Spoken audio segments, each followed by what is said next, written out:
Ce temps de l'Avent est un temps que j'affectionne particulièrement avec, voilà, c'est la joie de tous ces petits préparatifs que l'on met en place, les décorations qui arrivent dans nos maisons, aussi dans l'église, il y a des couleurs qui changent. On a aussi des petites pratiques ou des petits côtés typiques culinaires. Chez nous, on fait du pain d'épices. Alors, j'ai fait du pain d'épices la semaine dernière. Comme plein de saveurs, plein de particularités qui nous mettent dans ce temps de l'Avent et qui nous donnent de goûter à un certain esprit, à une attente. On se prépare à vivre quelque chose de grand. On s'y prépare en fait à vivre deux événements. Le premier événement qu'on se prépare à vivre, on le sait tous, c'est Noël. On se prépare tous à vivre Noël dans quelques semaines. Et tous ces préparatifs et l'attente de la fête de Noël fait grandir en nous une certaine joie. Puis il y a aussi un autre événement qu'on s'attend à vivre. La fin du monde. Non mais c'est vrai, vous riez, mais c'est la fin du monde. On s'attend dans le temps de l'Avent et on se prépare à vivre le retour du Christ dans sa gloire. C'est pas une joke que je vous fais, c'est vraiment la fin du monde. Et ça doit nous apporter la même joie que de se préparer à Noël.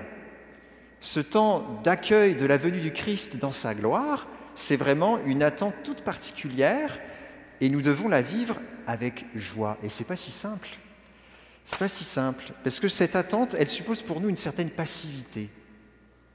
On attend. Quand on attend, on est un petit peu passif. Or, dans ce temps de l'Avent, c'est la frénésie de tout préparer pour Noël. Donc on est loin d'être dans une certaine passivité, on est plutôt dans un certain stress, une certaine course, puis il y a plein de choses à préparer, ce qui fait que la joie de Noël, des fois, elle est un petit peu éteinte, elle est un petit peu compromise. Pourtant, nous devons grandir dans une attente joyeuse. Et dans cette série du temps de l'Avent, on nous invite à retrouver une joie particulière que nous offre particulièrement la parole. Que la parole du Christ habite en vous dans toute sa richesse, dit saint Paul aux Colossiens. Désirons dans ce temps de l'Avent que la parole de Dieu habite tellement dans nos cœurs, dans toute sa richesse, qu'elle nous apporte la joie. Et c'est ce que je nous invite à vivre dans cette période. Je vais essayer de nous donner une clé aujourd'hui, une clé assez simple en fait. En fait, la vie spirituelle, c'est généralement très simple. C'est juste que nous, on la complique un petit peu. Nous avons entendu dans l'Évangile, nous avons croisé dans l'Évangile le prophète Jean-Baptiste. Jean-Baptiste voit dans le désert qui proclame « Préparez les chemins du Seigneur ». Ce Jean le Baptiste, il se définit lui-même dans l'Évangile de Saint Jean comme l'ami de l'époux. Et l'ami de l'époux entend la voix de l'époux et il en est tout joyeux, telle est sa joie, et sa joie est parfaite. L'ami de l'époux, c'est celui qui se réjouit des épousailles de son ami. Il est dans la joie à l'idée que son ami va épouser sa bien-aimée. Et c'est une joie qui se communique. Le prophète, c'est typiquement cette attitude de la joie de l'époux, de la joie de l'ami de l'époux qui est communiquée. Et nous voici, nous aussi, invités à entrer dans cette attitude de joie, à entrer dans cette attitude d'une joie nouvelle. Cette joie, nous le savons, la fête de Noël l'exprime. La fête de Noël, elle nous aide à participer à cette grande joie. On la prépare. Et il y a une manière de la préparer, c'est d'entendre la voix. D'entendre la voix de l'époux. Le prophète Baruch, un autre prophète des siècles avant Jean-Baptiste, il a vu son peuple de Jérusalem et les enfants de Jérusalem humiliés. Ils ont été exilés, ils ont perdu leur terre, ils ont été dispersés. Donc c'était la plus grande tristesse pour un peuple. Et ce peuple, nous dit le prophète Baruch, sera rassemblé du couchant au levant par la parole de Dieu, et ils se réjouiront parce que Dieu se souvient. Rassemblés par la parole de Dieu, ils se réjouissent parce que Dieu se souvient. C'est la parole qui les rassemble et c'est la parole qui leur donne cette joie nouvelle. Nous en avons besoin de cette joie. Et nous avons besoin de cette joie tous les jours. Nous savons que notre vie est atteinte par de nombreux obstacles à la joie. Et ce n'est pas facile de choisir la joie. Avant ce passage, le prophète Baruch va inviter les enfants de Jérusalem à quitter leur robe de tristesse et de misère et à se revêtir de la gloire de Dieu, comme on l'a entendu dans la première lecture. Quitter leur robe de misère et de tristesse et revêtir la gloire de Dieu, le diadème de la gloire du Seigneur. Il s'agit nous aussi de nous apprêter comme on s'apprête à des fiançailles, dans la joie, ou à un mariage, à des noces, dans la joie. La voix de l'époux nous est donnée comme une occasion de nous réjouir. Et donc la parole de Dieu dans laquelle nous entendons la voix de l'époux nous est offerte pour recevoir cette joie, qu'on ne peut pas nous donner à nous-mêmes. Jamais nous ne pouvons que la recevoir. En lisant l'Écriture, quand je prends le temps de la lire, je découvre dans les 5 premiers livres de la Bible, le Pentateuque, je découvre que Dieu a un amour de prédilection pour l'humanité qu'il appelle parmi cette humanité son peuple particulier. Je découvre lorsque je lis les 18 livres prophétiques que Dieu parle à certains et fait connaître sa voix pour qu'ils avancent sur ses chemins. Je découvre lorsque je lis les 4 évangiles dans la Bible qu'il y a des témoins qui ont rencontré l'image du Dieu invisible, l'Emmanuel, celui qui vient avec son peuple. Ils ont rencontré le Seigneur. Lorsque je lis les 13 lettres de Saint Paul, je découvre un apôtre touché par le Christ qui encourage des communautés chrétiennes à attendre avec joie la fin du monde, le retour du Christ. C'est tout ça qu'on lit dans l'Écriture. Tout ça qu'on découvre dans l'Écriture. Dieu a soin de son peuple. Dieu veut retrouver son peuple. Dieu veut épouser son peuple. C'est ça qu'on fête à Noël, la première épousaille. Et à la fin du monde, le retour du Christ pour les épousailles définitives. Un règne de Dieu qui descend, où il n'y aura plus ni larmes, ni pleurs, ni mort, où le monde ancien s'en est allé. C'est ça le monde nouveau que nous espérons et qui nous met déjà dans la joie aujourd'hui. Alors vous le savez, ce n'est pas si simple de trouver du temps pour lire la parole de Dieu, pour lire la Bible. C'est exigeant, je suis d'accord avec vous. Mais il va nous falloir quitter quelque chose pour trouver la joie. Si nous voulons avoir du temps pour lire la Bible, il faut qu'on quitte quelque chose. Vous êtes d'accord avec moi, nos journées sont déjà bien remplies.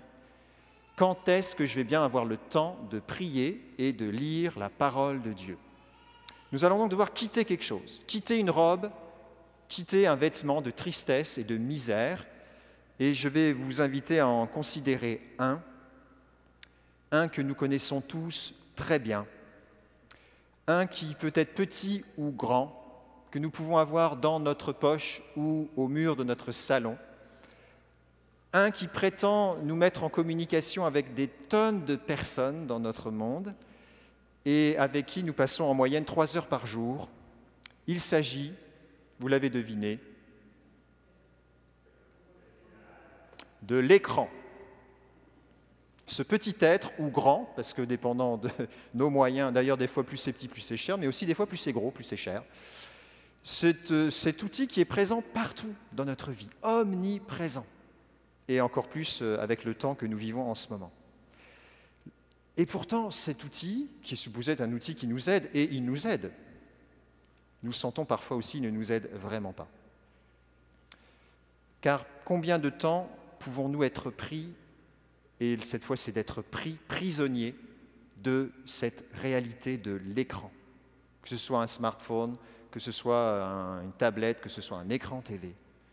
Ils prennent beaucoup de place dans notre vie. Et parfois nous le sentons pour laisser un goût amer, un goût vraiment pas bon, pour ne pas apporter vraiment de la joie. Il laisse un sentiment de vide.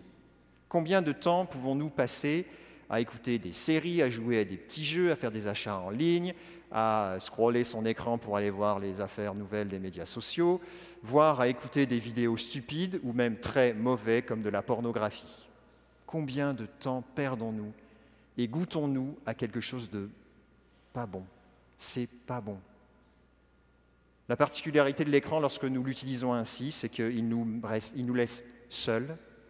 nous ne rencontrons personne, alors que nous cherchions à combler une solitude, nous sommes encore plus seuls, nous n'avons rien accompli, nous n'avons été aimés de personne.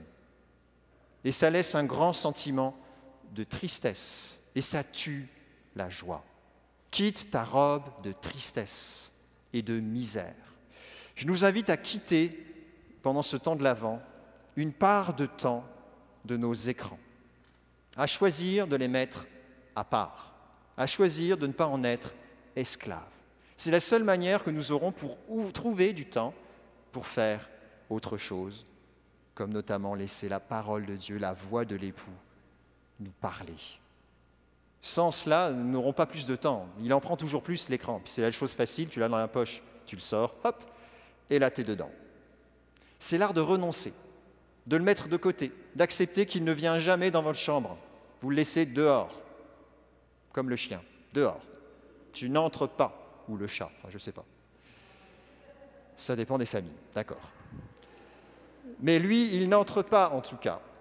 Vous acceptez de vous donner une règle, il ne vient jamais dans votre lieu d'intimité, parce que votre intimité, ce n'est pas avec lui que vous voulez la vivre, franchement. On veut la vivre avec quelqu'un de bien plus intéressant. Que ce soit son époux, ou que ce soit l'époux qui nous attend, le Seigneur. Acceptons de le laisser à part pendant ce temps de l'Avent, de ne pas le mettre partout, et de prendre du temps avec cette parole qui veut nous réjouir. Saint Paul le dit dans la lettre aux Colossiens, « Vivez dans l'action de grâce par des hymnes, des cantiques inspirés, des psaumes, chantez votre joie au Seigneur. » Et pour ça, quittez cette robe de tristesse. Alors voilà tout simplement le conseil que je nous donne pendant ce temps de l'Avent qui est déjà frénétique. C'est de ne pas en rajouter et de trouver la paix là où Dieu veut la donner. N'allez pas lire la Bible sur votre écran, je vous en prie. C'est une très mauvaise excuse. On n'a pas besoin d'un écran pour lire la Bible, il existe des Bibles en papier, c'est bien mieux et bien plus reposant. Alors Seigneur, nous te demandons vraiment de trouver la joie dans ce temps de l'Avent, que nous puissions entendre la voix de l'époux et nous réjouir et que notre joie soit parfaite. Nous attendons que ton règne vienne, donne-nous de goûter à ton règne dans la fréquentation simple, quotidienne de ta parole. Merci Seigneur de nous visiter par ces versets que nous lisons, qui nous inspirent, dans lesquels tu nous parles, dans lesquels tu nous révèles que nous sommes précieux à tes yeux. Merci Seigneur.